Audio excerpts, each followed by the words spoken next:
Jack and Jill, with courage and will, went looking for their daughter. While searching, they found a way out of town, hidden down deep in the water. Chapter 6. While it is true that Jack Sprat could eat no fat and his wife could eat no lean, contrary to popular belief, this had less to do with personal taste than with simple economics. Since Cruel ascended to the throne, rising inflation had resulted in prices for food, both fat and lean, skyrocketing out of control. For example, whereas hot cross buns used to be 1 a penny, 2 a penny with a coupon, they now ran in the neighborhood of $6 or $7 a piece. It was assumed by some that this lack of affordable food was what had led Jack and Jill to venture onto the king's land in search of something to fill their empty bellies. But Dumpty knew the full truth of the matter, for they had confided in him, making him promise not to tell a soul. This was a promise he was about to break. They were searching for their daughter, he said, his eyes cast downward, or her remains more precisely. Elsbeth was not sure she wanted any further details of this story, but she got them nonetheless. When she was but a year old, Cruel stole her away and reportedly threw her down a well. Elsbeth was positively horrified.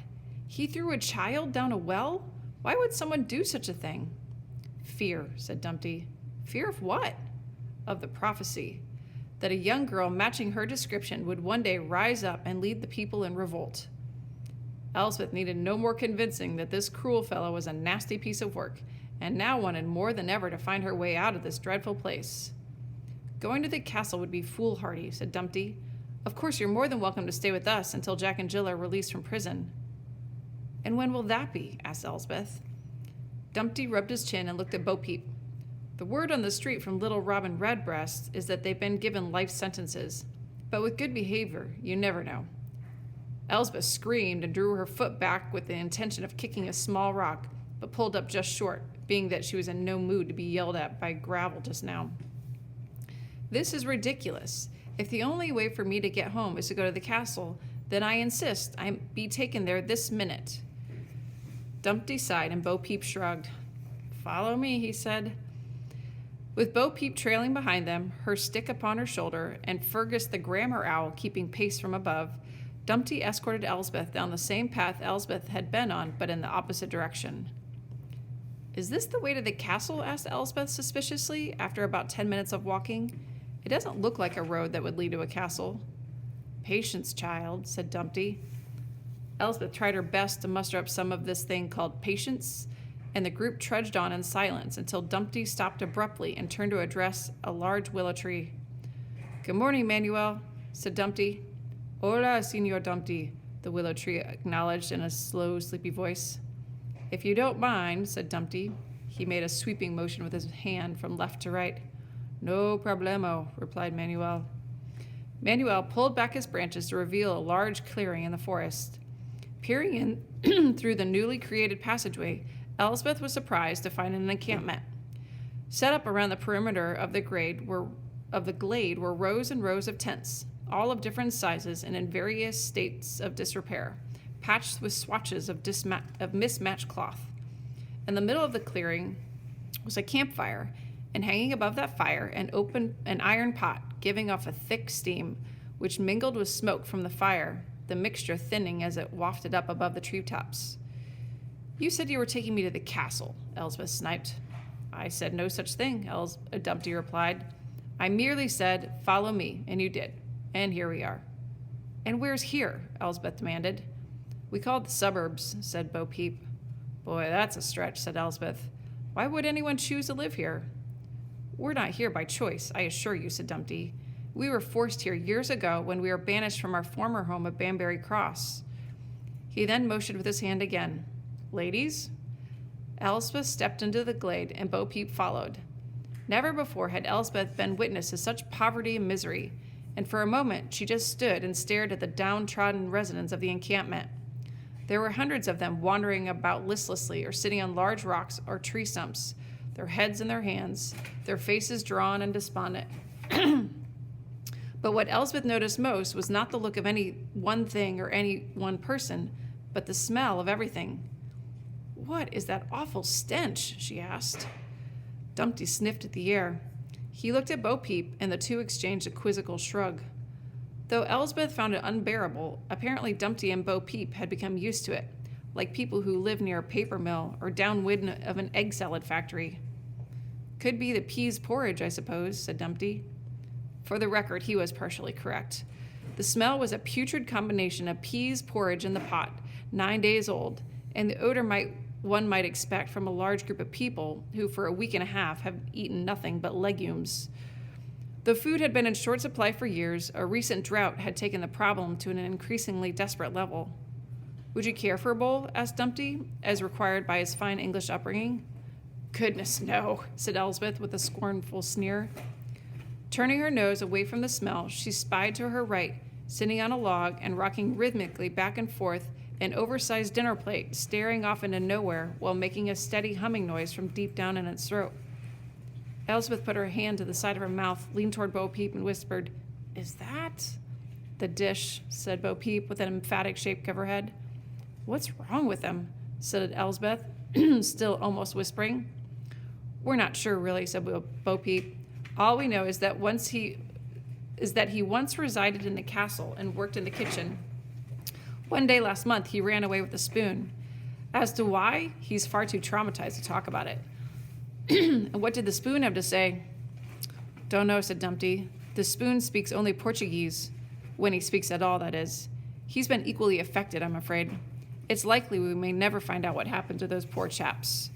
And that's why I've brought you here. To show you what might become of you if you insist upon going to the castle." "You're wasting your time, because I'm going to the castle irregardless," said Elsbeth. "Regardless," came a deep voice from above. "Irregardless is not a word." Elsbeth looked up to find Fergus sitting on a branch, a look of self-satisfaction on his flat face. "Fine," she said. "I'm going to the castle regardless. After all, I really don't have much of a choice, do I? If you think I'm going to hang out here with you pathetic losers for the rest of my life, you're sadly mistaken." The sting of the insult registered briefly on Dumpty's scarred face. "We may be pathetic losers, as you so indelicately put it," he replied, "but at least we're all still alive, which is more than I can say for a certain 24 blackbirds who refused to heed my warning about traveling to the castle and were as a result baked in a pie." "Hey, what's that all about anyway?" asked Elsbeth. "Seriously, who bakes blackbirds in a pie?"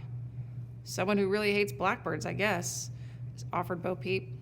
"Or somebody who really loves blackbirds," said Dumpty, unaware that he was rubbing his empty belly as he spoke. It had a rich gravy covered with a flaky crust. It took a very loud and very sharp and very gravelly voice calling his name to snap Dumpty out of his pie-themed fantasy. "All right, Dumpty," said the middle-aged man who had shuffled up with the aid of a gnarled walking stick. Equally gnarled was the man himself, his arms and legs seemingly double or perhaps triple or quadruple jointed, bending in ways and in places that human limbs normally refuse to. "When are we going to get some decent food around here?" In the man's non-walking stick hand was a bowl of the same sloppy peas that bubbled away in a pot just a few yards away. The man's individual portion emitted no steam, because after all, though some liked it hot, and some like it in the pot 9 days old, there are those who prefer it cold. "My cat won't even eat this garbage," he said, and hurled the bowl to the ground. A cat with arms and legs every bit as crooked as the man's proved him quite wrong by quickly running over and scarfing it down, because down is the direction in which things are generally scarfed. "I'm sorry," said Dumpty, "but I'm not sure what you would expect me to do about it." "I expect you to do whatever it takes to get us something decent to eat," groused the crooked man. "After all, you are the mayor of this dump." "Only because no one else would take the job," Dumpty snapped back. "And I'm doing the best I can. These are difficult times for all of us." The crooked man's eyes narrowed, and a sneer revealed yellowing teeth. "For all of us? I notice that you don't appear to have lost any weight." "Just what are you implying?" said Dumpty, with barely restrained outrage. "You know exactly what I'm implying," snapped the crooked man. "Good day, sir." With an abbreviated snort and a quick and aggressive tip of his hat, the man and his crooked cat shuffled away. "So, that's the crooked man who walked a crooked mile," remarked Elsbeth. "How did he get all, Elsbeth contorted her limbs until she resembled an Egyptian hieroglyph. "Little advice," said Dumpty. When walking a crooked mile, or any other kind of mile for that matter, never count on the king's carriage to stop at a crosswalk. It appeared that the crooked man amounted to one more victim of Cruel's complete disregard for others. He was also, as Elsbeth would soon discover, not the only resident of the suburbs to take issue with the dwindling food supply. There was one to whom the lack of quantity and variety was not only of nutritional concern, but was also, as he saw it, a matter of life and death. "Yo, Dumpty!" Elsbeth was surprised, but not as surprised as she might have expected, to see what appeared to be an enormous wheel of cheese standing nearly the height of her chin and rolling in her direction. "Hey, man, the cheese needs to have a word with you," said the cheese, rolling right past Elsbeth and Bo Peep, as though they didn't exist, and stopping just inches from Dumpty. It probably goes without saying that never before had Elsbeth encountered a talking dairy product, especially one with a habit of referring to itself in the third person, or in this case, the third cheese. "I'm putting in an official request for a personal security detail," said the cheese. "Security detail?" said Dumpty. "That's right, bodyguards, man. You should see the way that crooked dude looks at the cheese. And every time I roll past Jack Sprat's wife, she starts drooling like a basset hound. I'm afraid to close my eyes. I haven't slept in days. Look at me, man. The cheese is at the end of his rope." "You're being paranoid, my good man," said Dumpty, placing a comforting hand on the cheese, a gesture that became much less comforting when Dumpty removed the hand and casually licked it as if no one would notice. Hey, said the cheese. "Did you really just do that?" "Do what?" "You just touched the cheese, then licked your hand." "What?" said Dumpty, feigning ignorance. "Why, that's absurd. I was merely trying to determine which direction the wind was blowing." Dumpty raised a moistened index finger into the air. "You see what I mean?" the cheese said, turning to Elsbeth, as if the two had been previously acquainted. "People look at me, and do they see a wheel of the finest age-imported cheddar? No, they see food. I'm telling you, Dumpty, you have no idea what it's like." "What do you mean, I have no idea what it's like? Of course I do. After all, I'm half egg on my mother's side." "Yeah, but nobody's going to eat you. No offense, but look at you. You're all, cracked up. Now about that security detail." "I'm sorry, but a private security detail is not in the budget," said Dumpty. "Besides, I've got more important business to tend to. At this moment, I'm doing my best to convince this young lady that she'd be foolish to attempt a journey to the castle."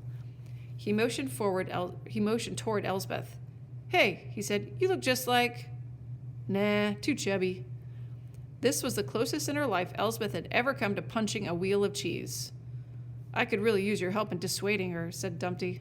"Oh, no way," said the cheese. "I don't get involved in other people's business." "Please," said Dumpty, "I think it's important that we—" "You heard me. The cheese stands alone. Now, if you'll excuse me, I need to stay downwind of old Twisted Mister and his zigzag cat before they come after me with a fork. In the meantime, if anything bad should happen to the cheese, it'll be on your head." As Elsbeth watched the wheel of cheddar roll away, leaving the egg-shaped Dumpty to scratch his head, it occurred to her that if she ever found her way home again, she would very much enjoy a cheese omelet. Hey diddle diddle. Cruel broke the cat's fiddle. The cow was bumped off by his goons. But still to this day, no one can say why the dish ran away with the spoon.